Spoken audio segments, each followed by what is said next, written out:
صلاح الصاوي وسلمان العودة وسفر الحوالي وعائض القرني والعريفي وحسان وربعه والحويني وربعه، كلهم وغيرهم في رموز هذه الجماعة. إن سألت عن اسم هذه الجماعة فاعلم أنهم يسمونها بأهل السنة والجماعة، كما جاء ذلك في مقال محمد البدري في مجلة البيان في عددها رقم 28 لشهر شوال سنة 10 و400 وألف، فقال في الصفحة 15: وهي الجماعة التي تدعو فصائل الحركة الإسلامية إلى الالتزام بها، جماعة أهل السنة، الجماعة العامة الواسعة.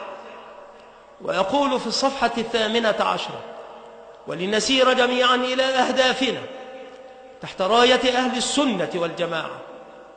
وتأمل أيضا السلسلة التي تصدرها دار الوطن للنشر تحت عنوان رسائل ودراسات في منهج أهل السنة وأحيانا والجماعة. ولا يفوتنك النظر إلى كتابهم العمدة أهل السنة والجماعة، معالم الانطلاقة الكبرى لمحمد عبد الهادي المصري. فهذا دستور القطبيين فيما يتعلق بالتشكيل والتكوين إلى غير ذلك من وسائل التنظيم، كلهم يتوفر عليه قراءة وتفهما ونظرا. وكذلك انظر إلى ما قاله عائض القرني في شريطه فر من الحزبية فرارك من الأسد، حيث قال: بل نحن أهل السنة ليس لنا اسم إلا أهل السنة، ولا يجوز امتحان الناس هل أنت إخوانيا أو سلفيا أو سروريا أو تبليغيا، وما هي جماعتك التي تنتسب، ولا بد لك من جماعة، بل جماعتك أهل السنة والجماعة، هذا هو اسمها الذي تنتسب إليه، وهو مفرغ من محتواه، وهو دعوة عريضة لا يقوم عليها دليل ولا شبهة دليل،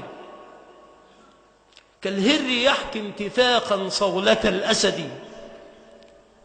وغاية هذه الجماعة إيجاد جماعة المسلمين، ومن ثم إمامهم ودولتهم كما يدعون.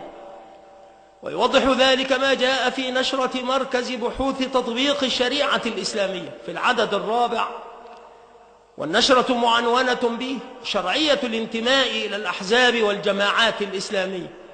جاء في الصفحة 34 عنوان هو: الجماعات الإسلامية خطوات مرحلية في الطريق إلى جماعة المسلمين.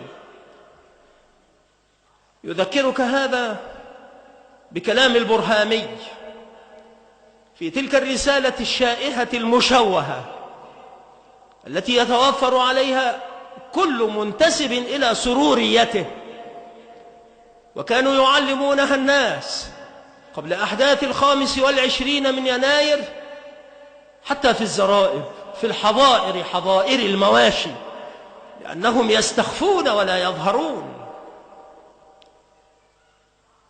في الصفحة نفسها تجد قوله: إن الجهاد لنصب الإمام وإقامة الدين وتحكيم الشريعة فرض على الكفاية في هذه الحال.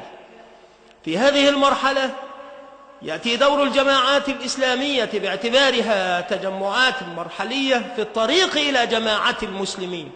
وغاية هذه الجماعات أن تتولى إعداد الطليعة المجاهدة والقاعدة الإيمانية الصلبة.